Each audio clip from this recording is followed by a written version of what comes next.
नमस्कार। कल मैं छपरा गया था और जो जहरीली शराब कांड से जो प्रभावित परिवार है उनसे मुलाकात की। मेरे साथ स्थानीय सांसद महाराजगंज के श्री जनार्दन सिंह सिग्रीवाल और तरैया के माननीय विधायक श्री जनक सिंह भी साथ थे। लगभग 2 दर्जन परिवारों से मुलाकात किया और लगभग 7 घंटा लग गया तो 2 दर्जन लोगों से 2 दर्जन परिवारों से मुलाकात करने में। मित्रों, इस जहरीली शराब कांड के बारे में सारे चैनल्स में, मीडिया में काफी विस्तार से चीजें आई हैं, लेकिन मैं कुछ बातों की ओर ध्यान आकर्षित करना चाहूँगा कि देखिए, छपरा के अंदर मरने वालों का आंकड़ा 100 पार कर चुका है। सरकार आंकड़ों को छिपा रही है।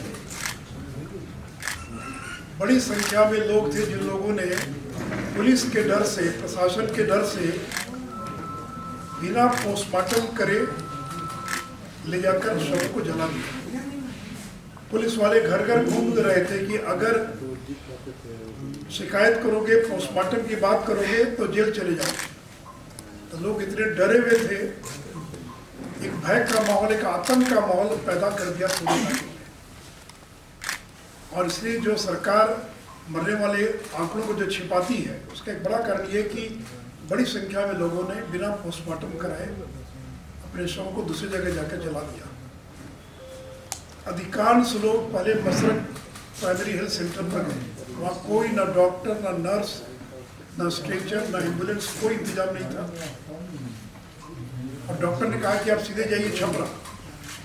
छपरा गए तो छपरा का भी वही हाल था। तो कहा कि पीएमसी से रेफर कर देते, और अच्छी संख्या में लोग रास्ते में मर गए। अगर सरकार ने अस्पतालों में योग्य व्यवस्था की होती तो बड़ी संख्या में लोगों को बचाया जा सकता है। 2 घूंट अगर किसी ने शराब पी ली तो उसको मार दिया जाए, उसको मरने दिया जाए, या कहीं भी नीतीश जी आपकी नैतिकता नहीं हो सकती। आप करें कि जो पिएगा वो मरेगा। पूरे प्रशासन ने यही इंतजाम कर दिया है कि जो पिएगा वो मरेगा। ऐसा इंतजाम कर दिया पुलिस ने, प्रशासन ने, कि पियो और मरो। तुमको बचने का अधिकार नहीं है, तुमको जीने का अधिकार नहीं है।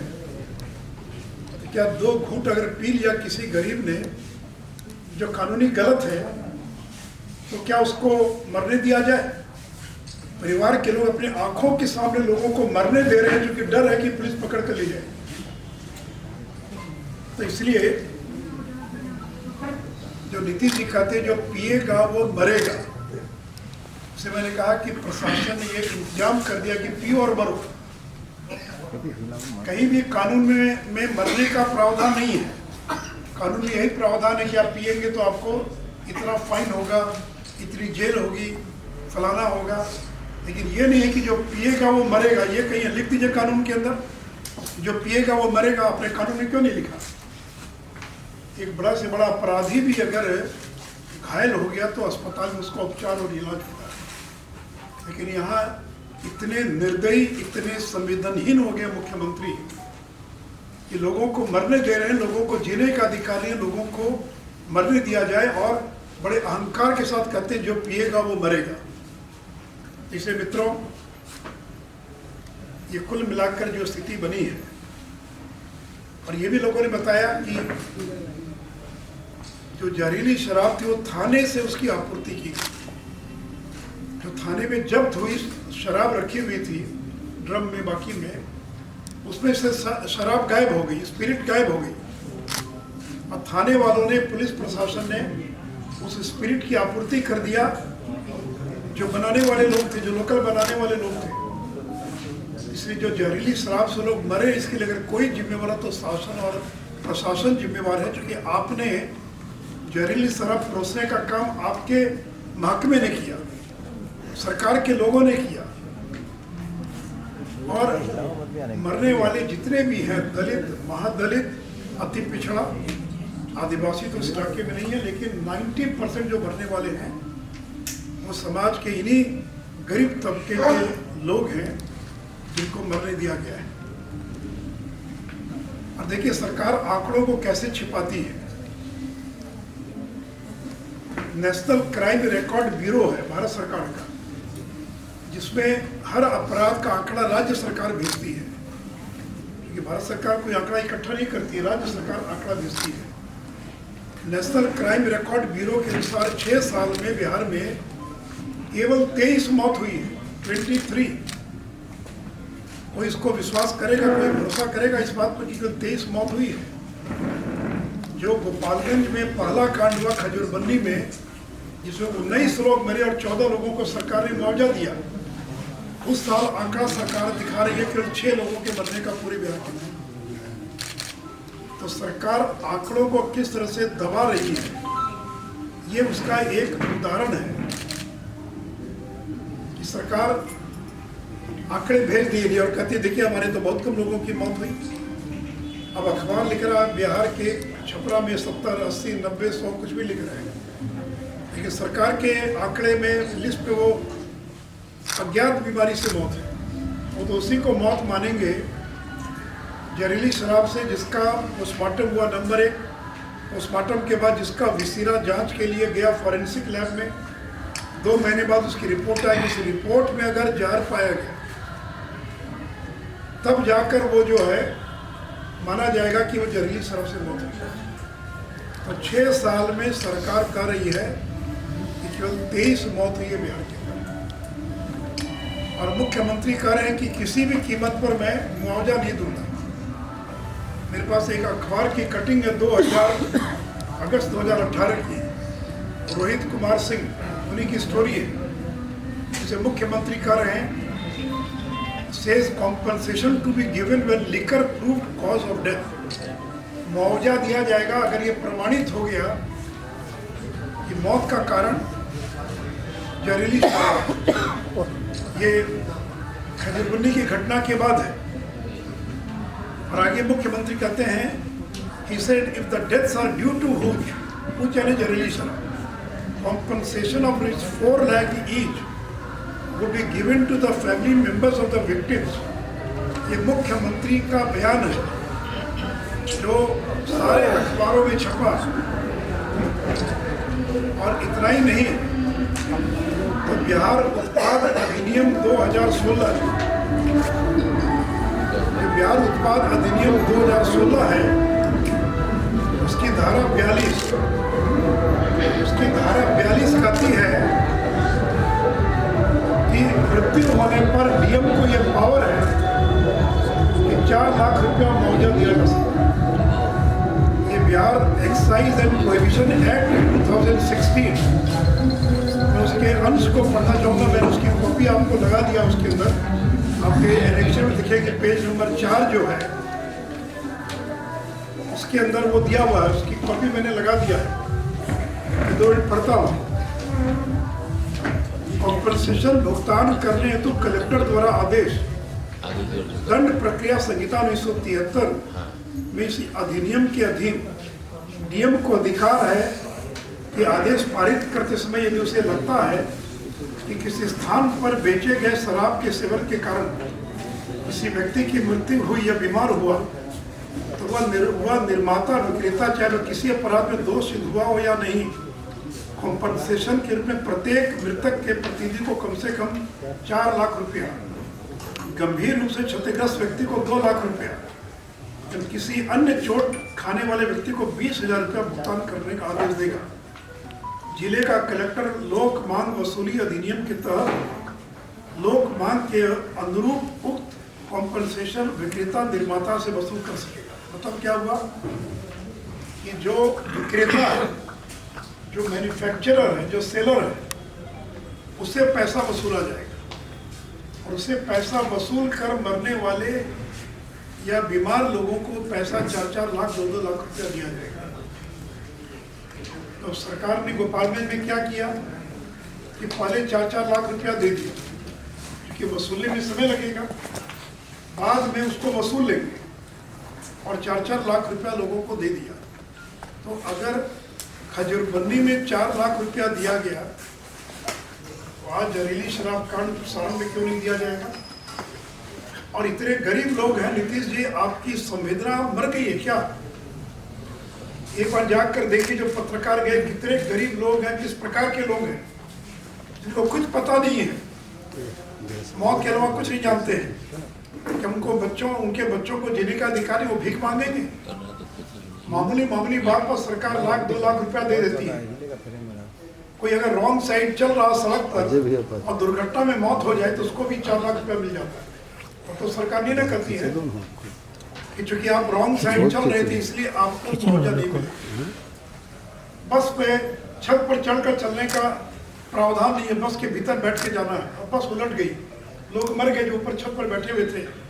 तो सरकार क्यों देती है उनको मुआवजा? कहती सरकार कि आप तो कानून का उल्लंघन कर रहे थे, बस की छत पर बैठे थे, हम आपको कोई मुआवजा नहीं देंगे। तो यानी मामूली बात पर मुआवजा देने वाली सरकार और इन गरीबों के प्रति इतनी संवेदनहीन कि करे कि कुछ भी हो जाए मेरी कोई सहानुभूति नहीं है।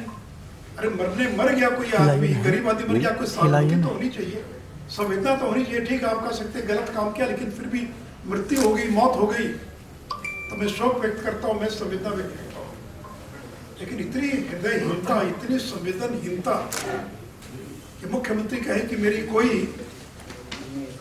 और किसी प्रकार का और मेरी कोई सहानुभूति नहीं है ऐसे लोगों के। ठीक है, उनके प्रति आपकी सहानुभूति नहीं भी हो सकती है, उनके परिवार के प्रति तो सहानुभूति होनी चाहिए ना।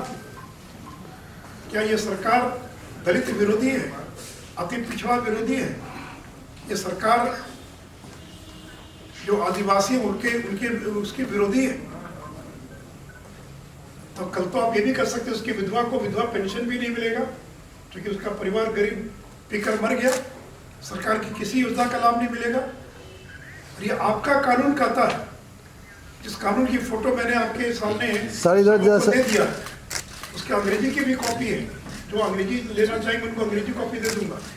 तो अगर एक्साइज और प्रोहिबिशन एक्ट की धारा 42 में यह प्रावधान है तो मुख्यमंत्री जी आपको देना पड़ेगा। फिर दिखा दें। और इन गरीबों को मुआवजा दिलवाने के लिए भारतीय जनता पार्टी और किसी भी सीमा तक जाएगी। जैसे मैंने लिखा कि पहले मौत पर हंसो फिर कहो शोक नहीं मनाऊंगा। तो मौत पर हंसता कोई व्यक्ति हंस रहे और फिर जो गुस्से में आते इतना रौद्र रूप धारण कर लिया, तो मेरे साथ थे तो मैंने कभी नहीं देखा उनका ये स्वरूप। या तो लालू की संगत का असर है या कोई और बात है। बीजेपी वालों को कह रहे कि भगाओ इनको, बीजेपी वालों को कह रहे हैं कि बर्बाद हो जाओगे। ये भाषा नीतीश कुमार की। कभी लालू यादव के लिए भी उन्होंने इस भाषा का प्रयोग नहीं किया होगा जब वो विपक्ष में थे, लेकिन आप जिनके साथ 17 साल रहे उनके लिए आप इस प्रकार की भाषा का प्रयोग कर रहे हैं। इसलिए मित्रों, और छोटे मोटे 2-4 अधिकारियों को सस्पेंड कर दिया गया, लेकिन वहाँ के एसपी का क्यों नहीं सस्पेंड किया गया, वहाँ के डीएसपी का क्यों नहीं किया गया? ये कोई पहली घटना नहीं है। 4 महीना पहले उसी के बगल में घटना घटी जिसमें 7 लोग मरे थे जहरीली शराब पीने से। तो जिस एसपी के कार्यकाल में इतनी घटनाएं घट जाए, उस एसपी पर आपने क्यों नहीं कार्रवाई की? क्या एसपी की किसी दरोगा की हिम्मत है कि बिना एसपी के संरक्षण के और वो खुलेआम शराब बिकवा दे? कहीं न कहीं तो संरक्षण है। और मैंने कहा कि मुख्यमंत्री जी इस्तीफा दे दीजिए और जल्द से जल्द तेजस्वी यादव को बिहार का मुख्यमंत्री बना दीजिए, क्योंकि उन्हीं के लोग हैं, उन्हीं के समर्थक हैं जो ये शराब का अवैध व्यापार करते हैं। कल मुख्यमंत्री बन जाएंगे तो शायद उनके लिए रोकना आसान हो जाएगा। तो इसलिए मित्रों, स्थिति नियंत्रण के बाहर हो गई है और 4 लाख लोग जेल जा चुके हैं, जैसा मैंने आपको शुरू बताया। उसमें 90% SC ST OBC और इतने गरीब लोग जेल चले गए तो बेल कराने की भी उनके पास पैसा नहीं कि वो बेल करा सके, इतनी भी क्षमता उनकी नहीं।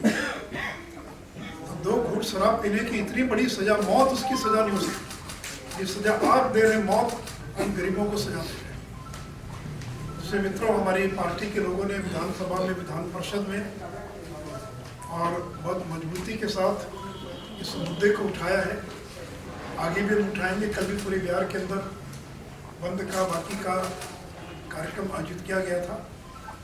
इसलिए मुख्यमंत्री जी को संवेदना दिखानी चाहिए, बीजेपी के लोगों से क्षमा याचना करनी चाहिए और तत्काल उन गरीबों को 4 लाख का मुआवजा देना चाहिए।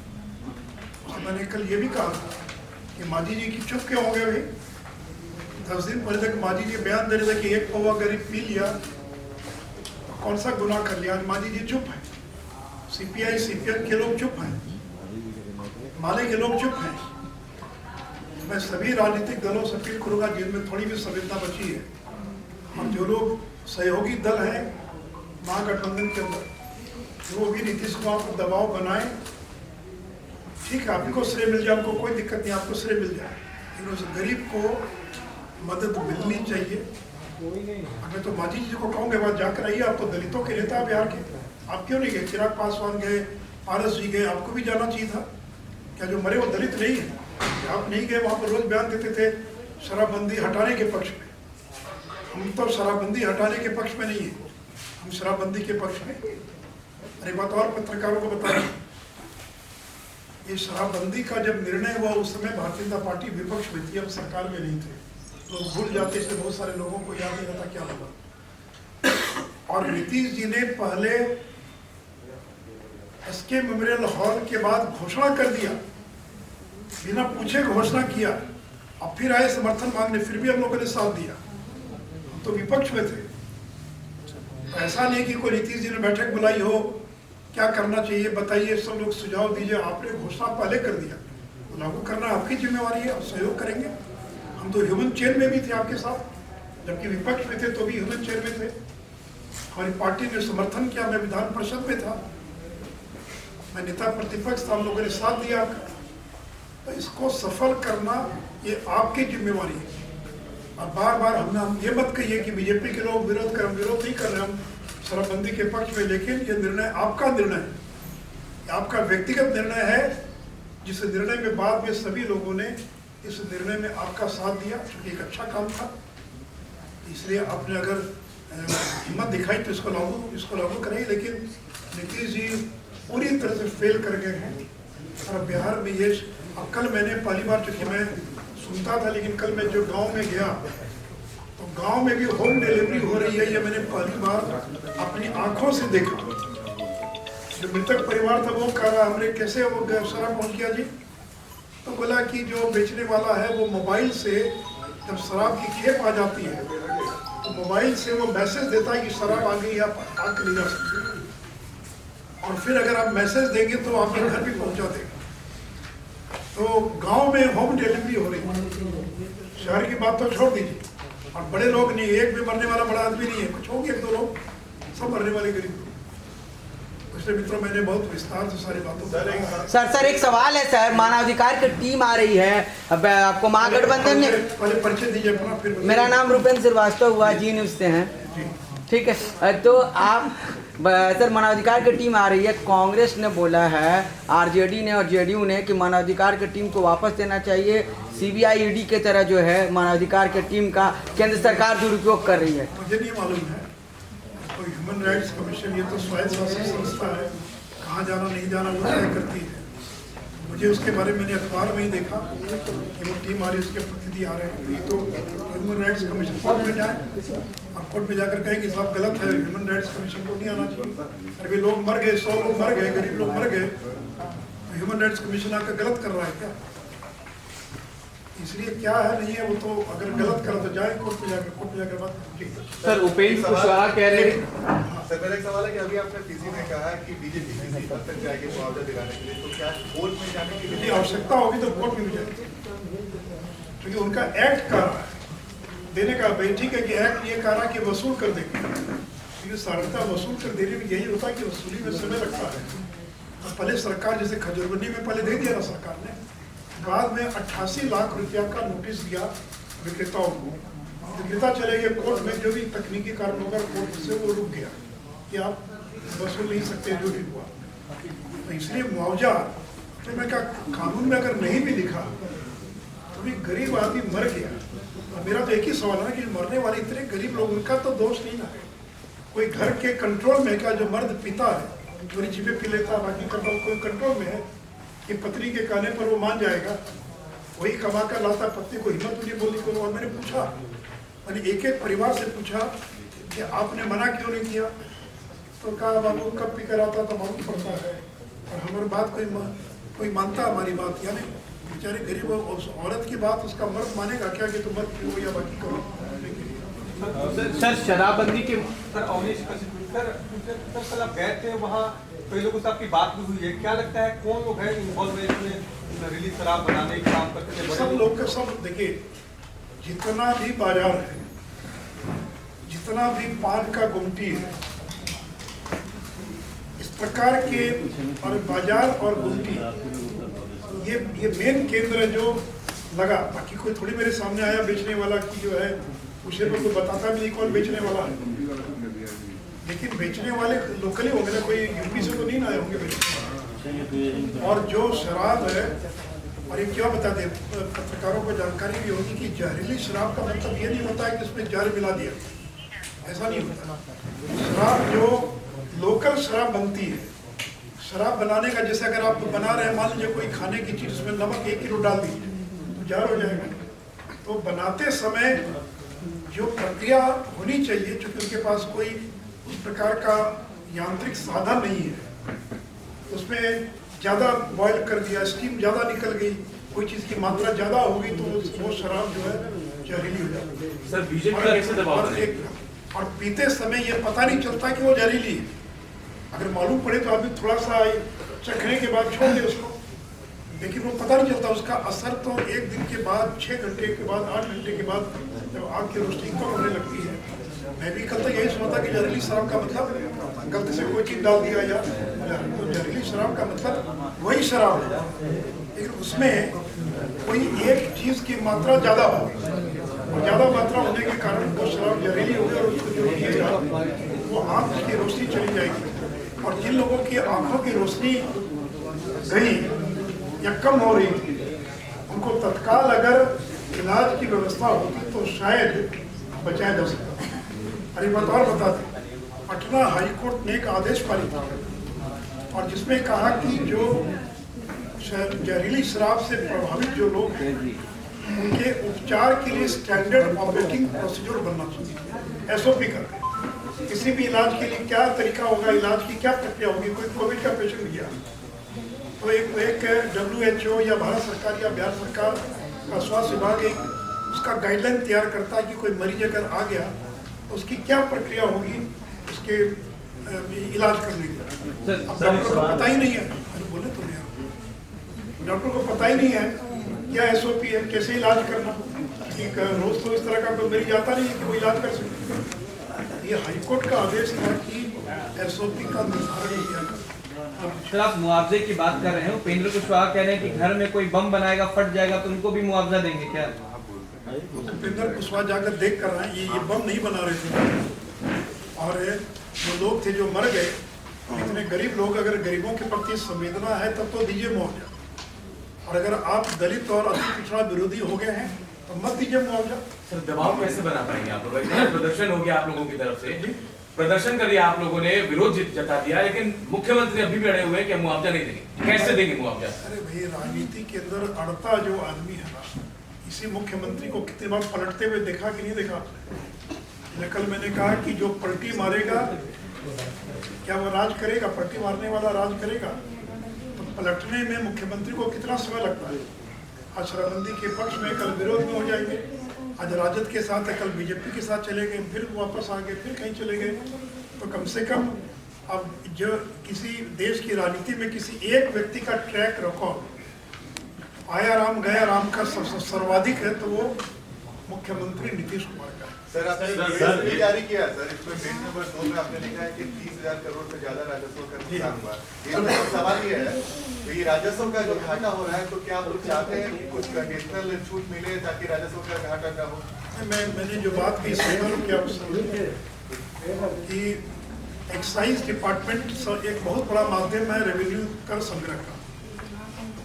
कॉमर्शियल टैक्स सबसे ज़्यादा, वैट GST सबसे ज़्यादा, पेट्रोल पर टैक्स सबसे ज़्यादा, उसके बाद आता है एक्साइज डिपार्टमेंट। तमिलनाडु और कर्नाटक सरकार को 25,000 करोड़ रुपया प्रति वर्ष एक्साइज से आता है, तो बिहार को लगभग 6,000 करोड़ रुपया प्रति वर्ष ये शराब के राजस्व से प्राप्त है। 6 साल का अगर औसत दिले तो ज़्यादा ही होगा कि मैंने 30,000 लिखा, तो 30,000 करोड़ का नुकसान हो रहा बिहार को। दूसरी ओर 4 लाख लोग जेल चले गए और तीसरी ओर 1,000 लोग जहरीली शराब पीकर मर गए। उसके बाद भी आप शराबबंदी को ठीक से लागू नहीं कर। मेरा संदर्भ ये है कि उसके बावजूद हमने आपका साथ दिया जब मालूम था कि इतने बड़े राजस्व की क्षति होगी। तो आज बिहार जैसे गरीब राज्यों को 30,000 करोड़ के राजस्व की क्षति हो रही है, फिर भी आप गुजरात में तो 4 लाख लोग जेल ही न गए, वहाँ भी शराबबंदी है। क्या गुजरात में 4 लाख लोग जेल गए? क्या नहीं गए जेल वहाँ पर? क्या वहाँ पर 1,000 लोग शराबबंदी से मरे? क्या आप आंकड़ा छुपा रहे? तो जहरीली शराब से कहीं भी लोग मर सकते हैं जहाँ शराबबंदी नहीं भी है, क्योंकि फिर मैंने बताया इस शराब बनाने का जो तरीका उसके कारण जहाँ शराब जहरीली हो जाता है। यूपी में लोग मरे तो थोड़ी वहाँ पर कोई शराबबंदी है। तो ये तो शराबबंदी आपके राज्य में कि शराब फिर आई शराब कैसे, इसका जवाब तो आपको देना पड़ेगा। समझे क्या करे सरकार, वो सरकार जाने। लेकिन नीतीश इतने बुद्धिमान है कि उनको कोई हम सर्वदलीय बैठक बुलाएं, बाकी बैठक बुलाएं, जो करना वो करे। हमारी तो एक ही बात है कि उन गरीबों को 4 लाख का मुआवजा मिलना चाहिए। और हम जब समीक्षा की बात करते हैं तो समीक्षा का मतलब शराबबंदी खत्म करने की बात नहीं कर, आप पूरी चीज की समीक्षा कीजिए। क्या मॉडल है? गुजरात मॉडल हो, बिहारी मॉडल चले, क्या किया जाए, कैसे किया जाए? गुजरात मॉडल में कुछ लोगों को छूट दी गई है, तो क्या करना, कैसे करना, इसकी समीक्षा कीजिए। और समीक्षा अगर नहीं किया आपने तो पिछले 6 साल में कितनी बार संशोधन किया एक्ट के अंदर, आपने कानून को शिथिल किया कि नहीं किया? परित्याग एक बोतल शराब भी अगर परिस्फुटन पाई जाएगी तो उसको जेल जाना पड़ेगा। तो आपने धीरे धीरे प्रावधानों को शिथिल किया। तो राजनीति में कोई चीज अटूट थोड़ी होती है। मैंने एक बार फैसला ले लिया तो चाहे जो मर जाए, लेकिन मैं इसे बदलूंगा नहीं। आपने कितने बार बदले अभी? केवल राजनीतिक रूप से नहीं बदले बल्कि कानून में भी आपने कितनी बार बदलाव किया। सर 2016 की बात कर रहे हैं सर, वो मौत कब हुई थी, मुआवजा कब मिला था, समय क्या था, कुछ है सर आपको? बताइए ना, अब हमसे पूछना, आप पत्रकार आदमी, आपसे लोग हम आपको दे सकते हैं। आप इसके बाद आइए तो मेरे पास पूरा कटिंग है उसका, पेपर कटिंग, और वो गूगल पर सर्च कीजिए आपको पूरा मिल जाएगा, मेरे पास है। ठीक है, तो मैं आपको पढ़ के सुना सकता हूँ। 2016 में खजूर बन्नी के अंदर ये घटना घटी।